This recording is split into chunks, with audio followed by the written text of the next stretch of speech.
Hello students हम लोग कर रहे थे क्लास 6 का chapter basic geometrical ideas. Already हम लोगों ने एक्सरसाइज 4.1 एंड 4.2 कर ली है। आज हम करेंगे exercise 4.3। Now in exercise 4.3 what we have to study. तो आज हम स्टडी करेंगे एंगल्स के बारे में बेटा। अब एंगल्स क्या होता है, ये न्यू टर्मिनोलॉजी है आपके पास। एंगल्स कैसे बनता है बेटा?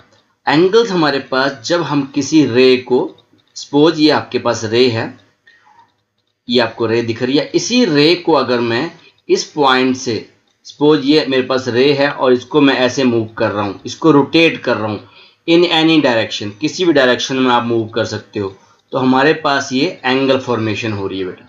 क्या फॉर्मेशन हो रही है? ये एंगल फॉर्मेशन हो रही है। यहाँ पे हमारे पास ये एंगल बन गया। ये जो एंगल है इसको एंगल कहते हैं बेटा। ये क्लियर हुआ?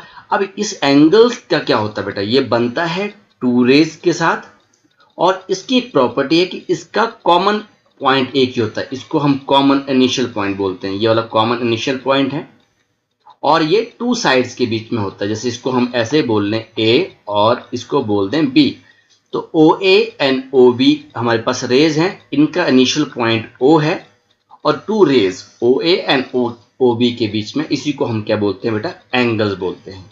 क्लियर हुआ? तो इनका क्या होता है? कॉमन वर्टेक्स होता है बेटा। कॉमन वर्टेक्स कह लीजिए या कॉमन इनिशियल पॉइंट कह लीजिए बेटा। बात समझ में आई आपको? ओके, नाउ यहाँ एंगल की डेफिनेशन दे रखी है। An angle is made up of two rays starting from a common initial point. मैंने आपको पहले कह दिया, टू रेज हमारे पास होती हैं और उनके बीच में एक कॉमन इनिशियल पॉइंट होता है। ठीक है, तो यहाँ पे वही कहा गया, the two rays forming an angle are called the arm of the side of angle. तो इनको क्या कहते हैं हम लोग? आर्म कहते हैं बेटा, arm of the angle. The common initial point is the vertex. इसको वर्टेक्स बोल देते हैं बेटा। कॉमन इनिशियल पॉइंट इसका वर्टेक्स बोल देते हैं, कॉमन वर्टेक्स कहते हैं, इनका कॉमन वर्टेक्स है हमारे पास। अब ये एंगल बनता कहाँ कहाँ बेटा? अब हमें ये देखना है कि जो हमारी डे टू डे लाइफ में एंगल फॉर्मेशन कहाँ बनता है। तो अब जल्दी से एक वीडियो देखेंगे और उस वीडियो में देखते हैं हम लोग कि एंगल बन कहाँ रहा है बेटा। ये क्लियर हुआ बेटा आपको? अब ये जो एंगल है, आपने पिरामिड देखे होंगे। अब पिरामिड की टॉप में बेटा आपको ये एंगल दिखाई दे रहा है। और सेकंड, ये आपका जो दरवाजा है, जो आपका डोर है, अब डोर में भी एक आपका, ये देखो, ये आपका एंगल बन रहा है बेटा। ये अंडरस्टैंड हुआ? अब नेक्स्ट फॉर्मेशन कहाँ हमारी बेटा? ये जो रूफ है, जो घर की रूफ है, या ये जो भी आपके पास चिमनी जो दिख रही है आपको, उसका है। तो ये डिफरेंट टाइप्स के एंगल फॉर्मेशन हो रही है बेटा आपको। क्लियर हो बेटा? अब ये एंगल्स कैसे रीड करते हैं बेटा हम लोग, आपको ये याद रखना है। मैंने आपको ऑलरेडी कह दिया, टू साइड्स या टू आप रेज के बीच में ये जो एंगल फॉर्म हो रहा है, ये जिसको हम वर्टेक्स कहते हैं, जो आपको दिखाई दे रहा है, this is called vertex. Clear हुआ? अब जो आपकी स्टॉप वॉच है, ये स्टॉप वॉच है, जो आपकी घड़ी है बेटा, ये भी आपका एंगल फॉर्म करती है। इवन आप जो आइसक्रीम खाते हैं, तो आइसक्रीम के कोन में भी आपका एंगल फॉर्म होता है। ओके बेटा, अब बहुत सारी चीजें हमने देख ली। अब इसको स्टडी कैसे करते हैं बेटा? How we can read the angle. अब जब भी एंगल बनता है बेटा, जो सेंटर में होगा, यहाँ सेंटर में क्या दिखाई दे रहा है आपको? ओ दिखाई दे रहा है। तो ओ आपका हमेशा सेंटर में होगा। अगर इसको लॉन्ग तरीके से लिख रहे हो, लॉन्ग तरीके से कैसे लिखेंगे? बी ओ ए या फिर ए ओ बी, या हमेशा सेंटर वाले एंगल को आप लिख दो। तो तीन तरीकों से हम लिख सकते हैं, एक angle O, angle B O A, angle A O B. ये हमारे पास एंगल हो गया। तो तीन तरीकों से लिख सकते हैं बेटा आप। क्लियर हुआ बेटा आपको ये? ओके, अब कुछ चीजें आपको दे रखी हैं बेटा एंगल्स की। ओके बेटा, अब ये जो एंगल आपको दिख रहा है फर्स्ट सिचुएशन में, यहाँ पे क्या हो रहा है बेटा? हमारे पास एक पॉइंट कॉमन है। ये देखो, ओ पॉइंट क्या है? कॉमन है। ठीक है, अब नेक्स्ट जो सिचुएशन दिख रही है, अब यहाँ पर दो एंगल्स हैं, एक रे कॉमन है, एक रे कॉमन दिख रही है। क्वेश्चन आएगा बेटा आपको, ये एक रे कॉमन है, इसमें एक एंगल ये बन गया और एक एंगल ये बन गया। दो एंगल्स बन रहे हैं बेटा आपके यहाँ पे। उन दो एंगल्स में क्या हो रहा है? एक रे आपकी कॉमन है। क्लियर हो गया? अब बेटा ऑलरेडी यहाँ पे एक बोल्ड लेटर में दे रखा है, जो मैंने आपको समझाया, the vertex is always written as the middle letter. कहने का मतलब जो भी वर्टेक्स होगा, ये जो एंगल P है, ठीक है, ये कहाँ लिखा जाएगा, हमेशा मिडल में लिखा जाएगा। जैसे इसको अगर लिखना हो हमें, हम लिखेंगे एंगल APP, इस एंगल को लिखा हमने। और क्या लिख सकते हैं, BPA, रिवर्स में लिख दिया BPA, ये लिख दिया, या APB लिख दिया। अच्छा, ऐसे ही जो सेकंड एंगल दिख रहा है आपको, इसको कैसे लिखेंगे, ये सेकंड वाला, इसको हम लिख सकते हैं BPC, एंगल BPC या CPB। अब कर क्या रहे हैं हम लोग बेटा, जो सेंटर में है वो हमेशा सेंटर, इस केस में देखो एंगल P सेंटर में है, यहाँ भी एंगल P सेंटर में, एंगल P सेंटर में, एंगल P सेंटर में है।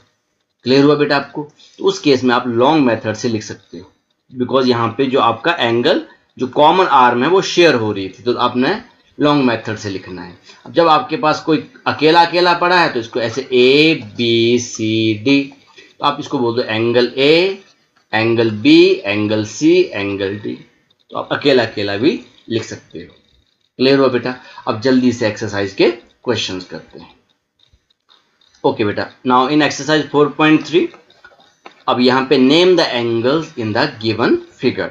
अब देखो बेटा, यहाँ पे क्या है, कोई भी एंगल शेयरिंग नहीं हो रही है, तो इसको angle A, angle B, angle C, angle D ऐसे लिख सकते हैं।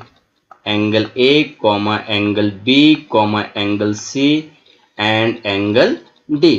अगर इसको लॉन्ग मेथड से लिखना चाहते हो तो लॉन्ग मेथड से लिख सकते हो। अब लॉन्ग मेथड से कैसे लिखेंगे, पहले एक को कर लेना है। एंगल A को लिखना तो सेंटर में आना चाहिए, DAB। बात समझ में आई? तो दोनों आंसर आपके राइट हैं, ये वाला आंसर भी राइट है। अगर लॉन्ग मेथड से लिखना है तो DAB।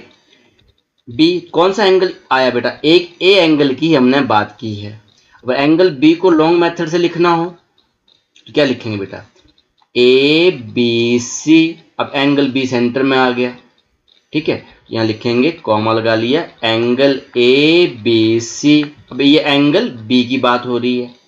ऐसे एंगल C क्या लिखेंगे, BCD, यहाँ लिखेंगे B, एंगल B है, CD। एंड एंगल D की बात करनी है, CDA या ADC, कुछ भी, इसको रिवर्स में भी लिख सकते हो। यही आपका आंसर है बेटा, चाहे आप ऐसे लिख लो या और करके लॉन्ग मेथड से लिख लो, दोनों मेथड आपके राइट हैं। ओके, क्लियर हुआ बेटा आपको? अब जल्दी से क्वेश्चन नंबर 2 कर लेते हैं। नाउ क्वेश्चन नंबर 2, अब क्वेश्चन नंबर 2 एक बार स्टडी कर लेते हैं।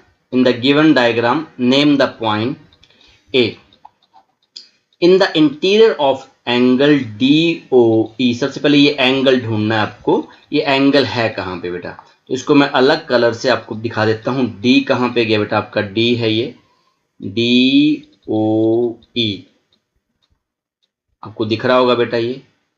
अब कह रहा है इन द इंटीरियर, इस एंगल के अंदर, इस एंगल के अंदर कोई भी एंगल होता है ना बेटा, तो इसके अंदर कोई पॉइंट है तो ये इंटीरियर ही है, ये सारा का सारा, ये क्या है, इंटीरियर। और एक्सटीरियर क्या है, ये सारा का सारा बाहर वाला क्या है, ये एक्सटीरियर है, ये बाहर है।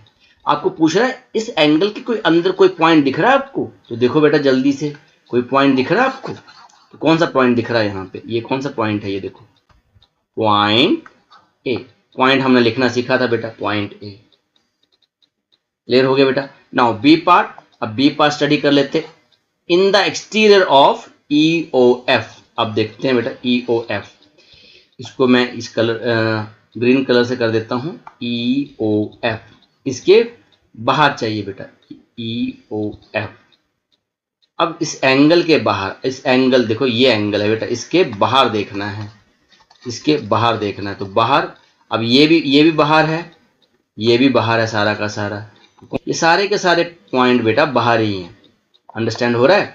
ये पॉइंट भी बाहर है, ये पॉइंट भी बाहर है, ये पॉइंट भी बाहर है। इसका जो आंसर हो गया, तो इसका मैं बी का आंसर यहाँ लिख देता हूँ, तो यहाँ लिखेंगे point C, point A and point D। बात समझ में आई बेटा आपको? तो ए का आंसर तो मैंने यहाँ लिख दिया था पॉइंट, इसका ए का आंसर क्या था बेटा, पॉइंट A। ठीक है, ए का आंसर हो गया point A now C part कर लेते हैं। सी पार्ट कह रहा है ऑन EOF। अब मैं इसको फिर से देखता हूं EOF। अब इसके ऊपर कौन सा आ रहा है बेटा, देखो जल्दी से EOF, इस पे आना चाहिए, EOF पे आना चाहिए बेटा। तो कौन सा पॉइंट आ रहा है, एक बी पॉइंट आ रहा है और कौन सा पॉइंट आ रहा है, बी पॉइंट आ रहा है बेटा। तो यहां लिख देंगे पॉइंट बी, ये आंसर हो गया बेटा आपका। अब जल्दी से बेटा क्वेश्चन नंबर 3 कर लेते हैं।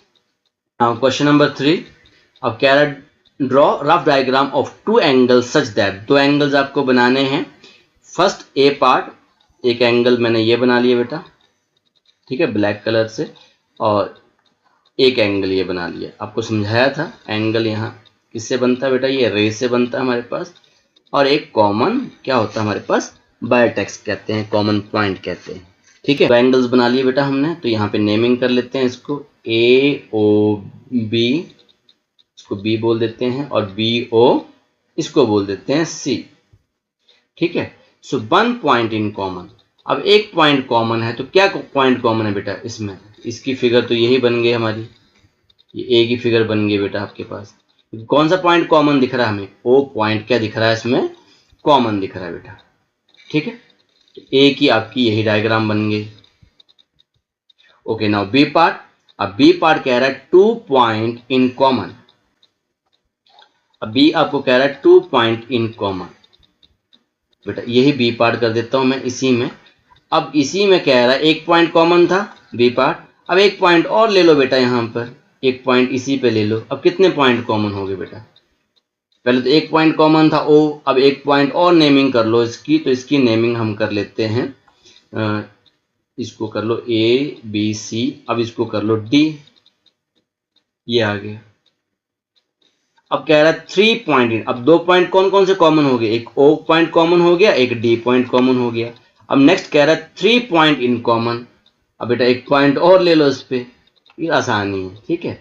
यहाँ पे एक पॉइंट और ले लो, कौन सा पॉइंट ले लिया बेटा मैंने, E पॉइंट ले लिया, तो 3 पॉइंट इन कॉमन।